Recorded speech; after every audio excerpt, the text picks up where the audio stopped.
Moggcast, a fortnightly conversation with Jacob Rees-Mogg about the topics of the day.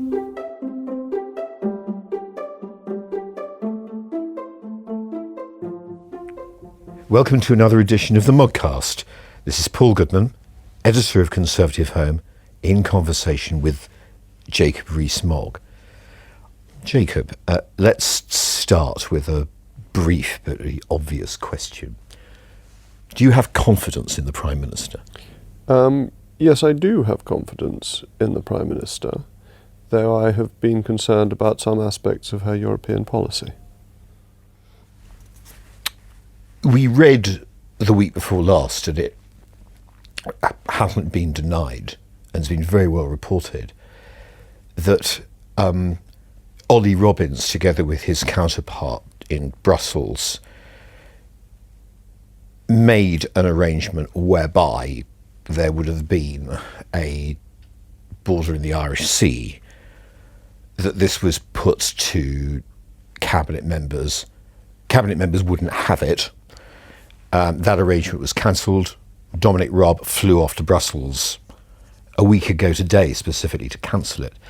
If all that is the case, how can you have confidence in her when on the one hand she said in pursuing the Chequers proposal, well, there can't be a regulatory border in the Irish Sea, and on the other hand she apparently presented a group of cabinet members with precisely such a border? You raise a very serious question, and I think there is a concern growing that it's not so much any longer a matter of European policy. Is the government governing competently? And that, for the Conservative Party, is the most corrosive and damaging risk. The Conservative Party wins elections, by and large, on the basis of its management ability. Can it run the country better than the Socialist? And historically, the answer has consistently been that the Conservatives do run the country better. In the later 1990s, people came to the conclusion that the Conservative Party could not run the country competently, and that is what led to the catastrophic defeat of 1997. So this is the issue for the government, for the Prime Minister. Can they show that they're running things competently? And if what you're saying to me about the border in the Irish Sea is correct, that's not a policy error, it's a competency error, because it should have been apparent that that would not be acceptable to the Cabinet, but it also was a complete breach from the previous position of the Prime Minister, and that's when you get into issues of are things being run properly. Isn't this not only a matter of competence, but also a matter of trust? The European issue is a particularly difficult one for the Conservative Party, and people often reach for questions of trust and bad faith at an earlier stage than they would in any other policy matter. I think it would be wrong to bandy about the trust issue too lightly. Is one bandying it about lightly in this sense that if Robbins made this agreement, he's a civil servant, and we've agreed in previous Moggcasts that you can't blame civil servants. Accountability rests with politicians. So thereby, either the Prime Minister appreciated what he was doing, in which case surely there's a breach of trust, or she didn't, in which case there's a breach of competence. I've said before and reiterate that the line advisers advise and ministers decide should be the starting point of all conversations regarding responsibility. I'm with Lord Armstrong, a very distinguished former Cabinet Secretary, who is concerned about the way civil servants are being brought into this individually. I don't know Mr. Robbins, though I have met him in a select committee circumstance, but I certainly don't hold him responsible for the government's policy. That must be a matter for the Prime Minister. However, I think when you say trust or competence in this circumstance, you're putting things in perhaps unnecessarily black or white terms. The Prime Minister wants to get a solution to the negotiation. She was a Remainer, and that's important because her bias is towards thinking that Brexit is a mistake and it must be ameliorated. And that makes her less forthright in going for leaving on WTO terms, more frightened of that prospect than people who think Brexit is a great opportunity would be. And in exploring the possibilities, she is, I suppose, entitled to float ideas to the cabinet that then get rejected. Does she need more advice from staff in Downing Street who voted leave in the referendum, rather than the present situation whereby most of the senior ones voted remain? I think this is an issue. I mean, I think it's true of the cabinet and particularly of the Treasury, that Remain seems to have a grip on the systems of government, and that they have a very different starting point. They don't see very often the opportunities in Brexit. They see the dangers, and that I think is an issue for the Prime Minister. But it's also the Prime Minister's position. So what does she need to do? She needs to go back to what she said in the Conservative Party manifesto and what she said in the Lancaster House speech, which were very clear expositions of a policy that would get us out of the European Union in a prosperous state. Would you change the main civil service negotiator, by the way? There seems to be quite a bad history with Mr. Robbins. I'm not blaming him. I take the same view as you, as a matter of fact, about where responsibility lies. But if agreements are being made that obviously have a gap between their content and what's politically acceptable, and we might also add what's right, isn't there a deep problem here somewhere? Edward Heath got it right, that when we negotiated to join the European Union, it was not a civil service lead, it was a political lead. This is a political issue, not a civil service administrative issue. And the attitude of a civil servant is the wrong attitude. It's about how do you get a deal, not what is the deal. And I think it would have been better to have had a minister resident in Brussels, because of the narrowness of the majority, probably a peer, but perhaps somebody like Lord Forsyth, Michael Forsyth, as the minister resident to do the negotiations with the authority of a politician and direct accountability to the Prime Minister, and a leaver rather than a remainer, so that there would be the trust, the elusive trust that you're talking about. Although I think we talk about trust too carelessly, if you have people doing the negotiation who leavers feel is on their side, that certainly helps build trust. And since it may be too late to do that now, isn't the answer that Dominic Raab, I'm sure, is already working immensely hard, should be out there more often? Well, he had authority for negotiating taken away from his department the moment he was appointed, so that's quite difficult. That as far as I can tell, Dexew's job is to prepare for no deal, and that's about it. That a ministerial statement was put out, a written statement, about a week after he got the job, saying that Downing Street was in charge of the negotiations.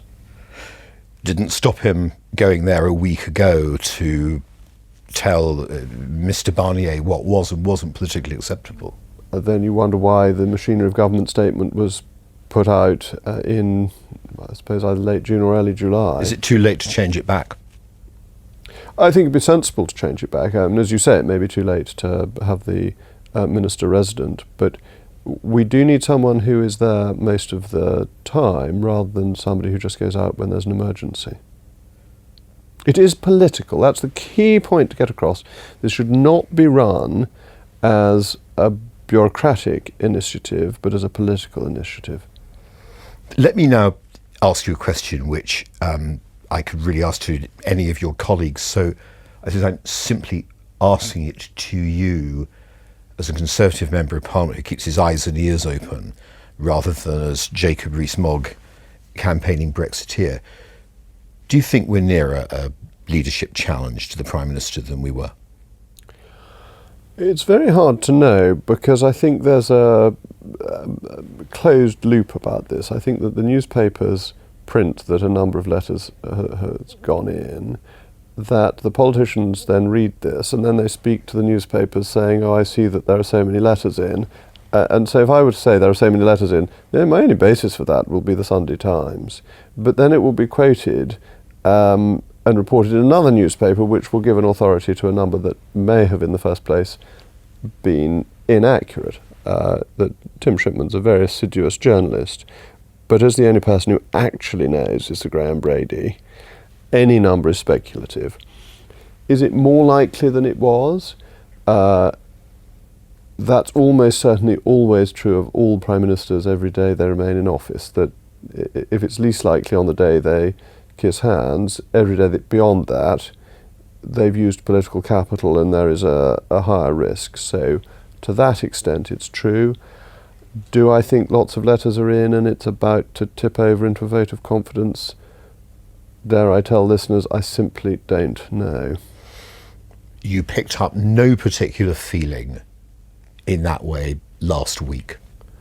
There is considerable concern, but I would say the concern is about the issue I raised on competence rather than on policy, because Nick Boles has made quite public statements that people will have noticed. Johnny Mercer, people who are not identified with the European issue particularly, other people privately, so not people I should name, who again are not on the right of the party, not necessarily Eurosceptic, who are expressing concerns about the general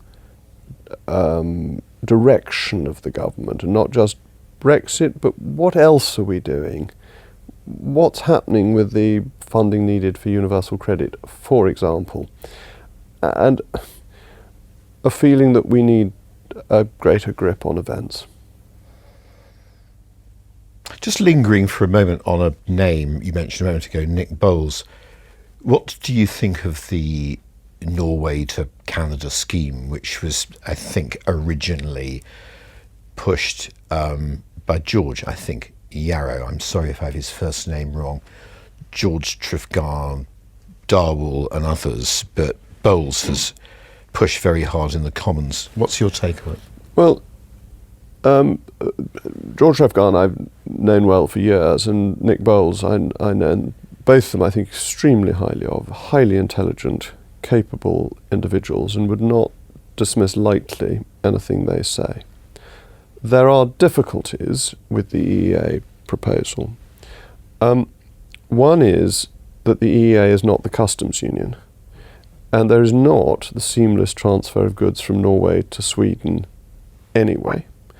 And so does it solve the Northern Ireland border question when there are border controls between Norway and Sweden? So that's one point. The second point is the argument that Liechtenstein doesn't have to follow freedom of movement rules and therefore the UK wouldn't have to is, I think, just silly. That the UK is not Liechtenstein, marvellous country though Liechtenstein is, it's just a little bit smaller than the United Kingdom. And so I don't think that opt-out is a runner. And the third obstacle is, would anyone believe that it led to Canada, or is it a destination in itself? So the end destination, absolutely. That's great. Be a very good place for us to end up. But can you actually get there? Bear in mind that Norway, when it voted down joining the European Union at the point at which the UK joined, entered a temporary arrangement with the EU which lasted until the mid to late 1990s. So they were over 20 years, heading towards 25 years, in a temporary arrangement. We've got to be careful of how permanent temporary can become. We might come back to Norway to Canada at some future date. There's so much to talk about this morning. I don't think we've got time to probe it further. There's very interesting questions about it and pluses and minuses that we may return to. But I thought today I'd have to get in this question for discussion, which is, are there any circumstances in which an extension to transition is acceptable to you? I don't like the transition period anyway, because it is the vassal state. It is us taking rules and laws and judgments from Europe without having any say over them. Any extension gets much worse because we have entered the new multi-annual financial framework. We'll have a new budget. That budget will be set without the UK having a veto or any say over it. It's highly unlikely that our rebate will remain. And one of the arguments for the 21-month transition was that the time it takes the EU to develop new laws means that any new law that came through within that period would be one that we had discussed at an earlier stage of its gestation.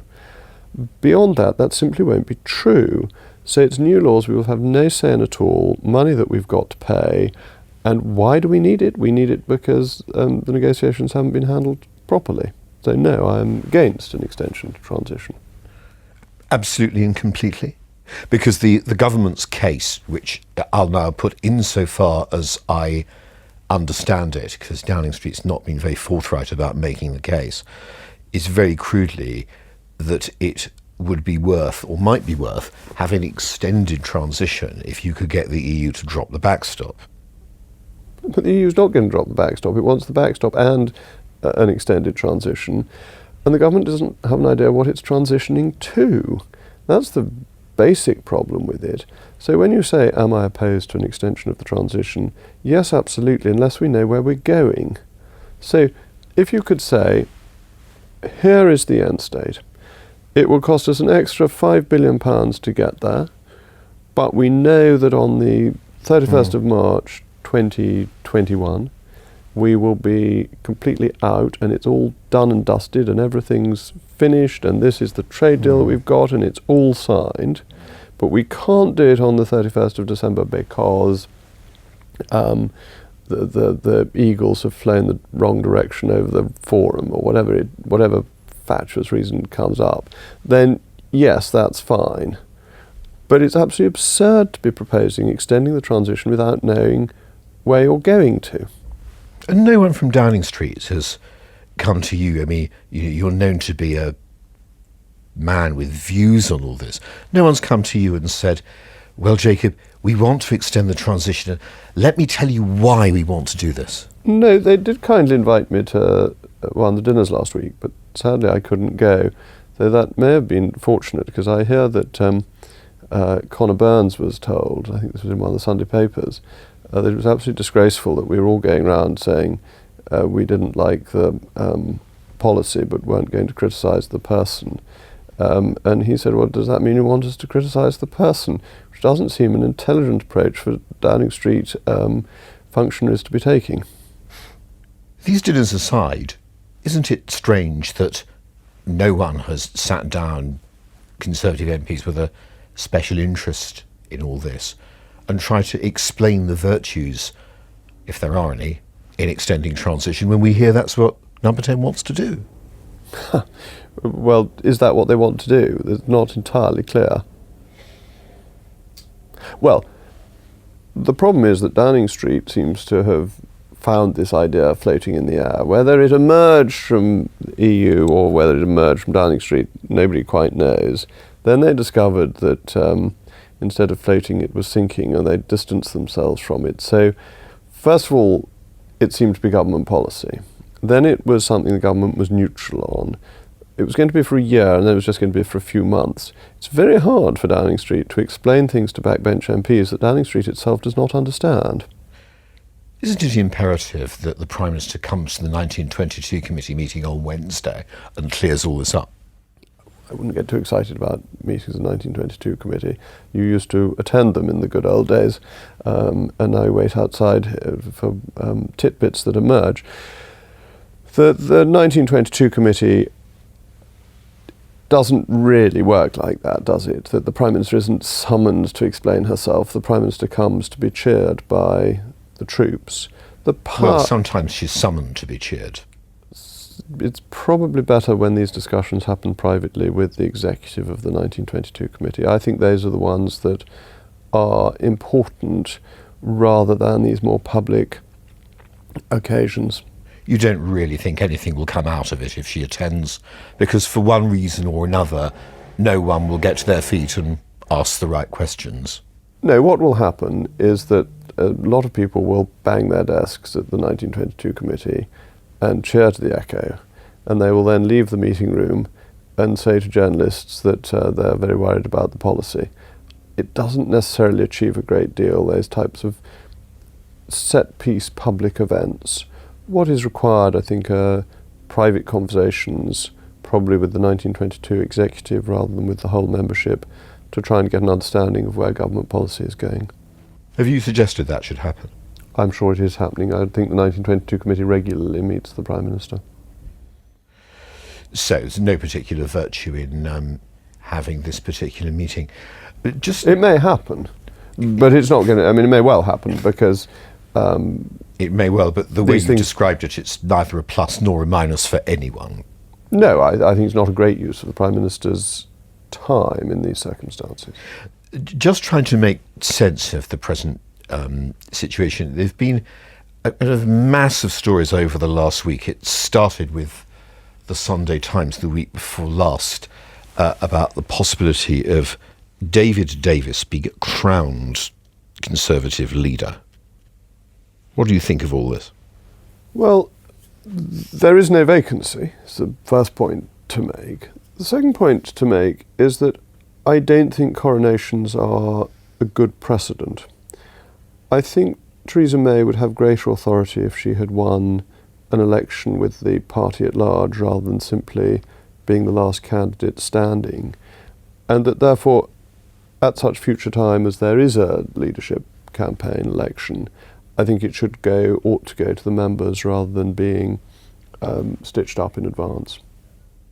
And let's touch on something else that happened this weekend, which was the second referendum march, the rematch march. You are absolutely confident, are you not, that there can't be a second referendum before we leave the EU at the end of March, and that leave we will? Yes, that's the position passed into law under the Withdrawal Act. So to stop that, the Withdrawal Act would have to have its implementation delayed, and Article 50 would have to be delayed. I would have thought both of those are politically extraordinarily difficult, and that the timetable is now getting very narrow.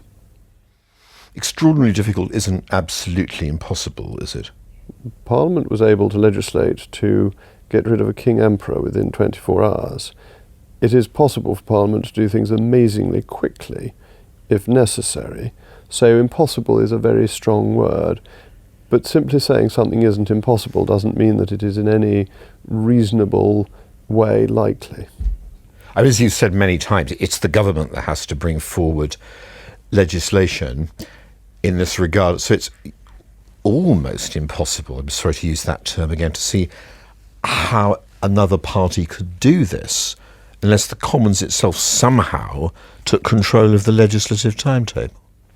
The Commons can't take charge of the legislative timetable without changing the government, because to change the standing orders that would give it control would require government time to get the relevant motions through, and or programme motions which can only be moved by ministers of the Crown. So this idea that the House of Commons will take control, it must rest on a no-confidence vote being passed and the government being changed. And that seems extraordinarily unlikely, because the most likely consequence of that is a general election. Or on the government seeking to do it, in which case the most likely consequence of that would also be a general election, I assume. The party would be rent asunder if the government decided to effectively abandon Brexit, yes. And that's another subject we must return to, because there's so many avenues to explore. And although much of this conversation has been taken up with leadership challenges and goings on in Downing Street, the fact remains at the end of all this, as Monsieur Barnier said, the clock is ticking, is it not? Yes, tick-tock goes the clock. On that sombre note, Jacob, thank you very much. So thank you as always. I've enjoyed this Moggcast and see you again, I presume, if we're all still here, in a fortnight. God willing. God willing. The Moggcast, a fortnightly conversation with Jacob Rees-Mogg about the topics of the day.